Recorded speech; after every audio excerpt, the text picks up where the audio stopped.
என் பெயர் ஏதேசன் ராஜ். நான் 2ஆம் வகுப்பு இ பிரிவில் படிக்கின்றேன். என் பள்ளியின் பெயர் ஊராட்சி ஒன்றிய தொடர்பள்ளி மேல்வாக்கம்.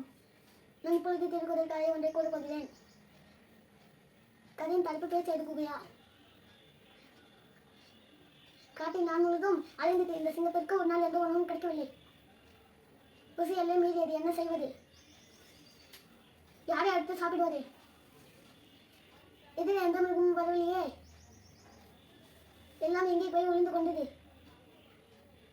காட்டை காலி செய்து கொண்டு வேற இடம் சென்று விட்டதா? சிங்கம் ஒரு ஸ்கூலில் எல்லோரையும் திட்டு தீர்த்தது. இப்படி மனம் சோர்ந்து உடல் தளர்ந்து வரும் வழியில் குகை ஒன்றை கண்டது. உற்சாகம் கூட புத்துணர்ச்சி பெற்றது போல் உள்ளே சென்றது. இங்கே நிச்சயம் ஏதாவது ஒரு மிருகம் இருக்க வேண்டும். வெளியே சென்ற மிருகம் நான் இருப்பதை அறியாமல் உள்ளே வரும். மேலே பாய்ந்து அடித்து தின்று என் அகோர பசியை இன்று தணித்துக் கொள்ள வேண்டியதுதான் என சிங்கம் மனக்கணக்கு போட்டது. ஆனால் அது நதியோட குகை. அத்தனை எளிதாக அது ஏமாறாது. வேட்டைக்கு போன நதி குகைக்கு திரும்பியது. அதன் கூரான பார்வை வழியில் பதிந்த சிங்கத்தின் பாதச்சுவடங்களை பார்த்துவிட்டது. வெளியில் இருந்து குகைக்கு உள்ளே போன அடையாளம் தெரிந்ததை தவிர திரும்பவும் வெளியே வந்த தடையம் தெரியவில்லை. எனவே சிங்கம் உள்ளேதான் இருக்கிறது என்பதை அறிந்து கொண்ட நரி அதை எப்படி உறுதி செய்வது என்பதை யோசித்தது. அதற்கு வழி தெரியாது. ஓ என் அன்பான குகையே, என் வணக்கங்கள் என்று கூறிய நரி குகையை பார்த்து பேசியது. சிறிது நேரம் அங்கு அமைதி நிலவியது. பிறகு மீண்டும் குகையிடம் நதியே பேசியது.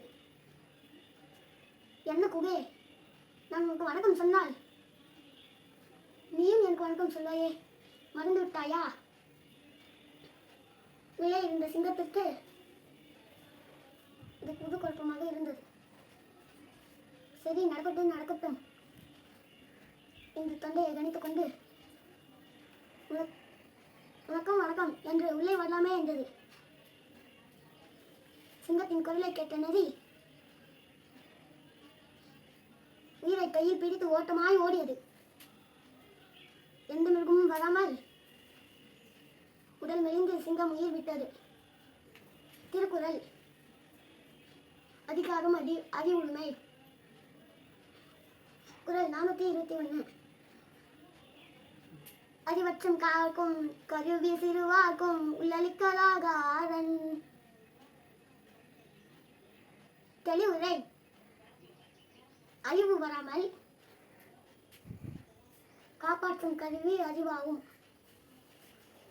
அது மட்டுமன்று, பகை கொன்று எதிர்பார்க்கும் அழிக்க முடியாத உள் அரணும் ஆகும். நன்றி, வணக்கம்.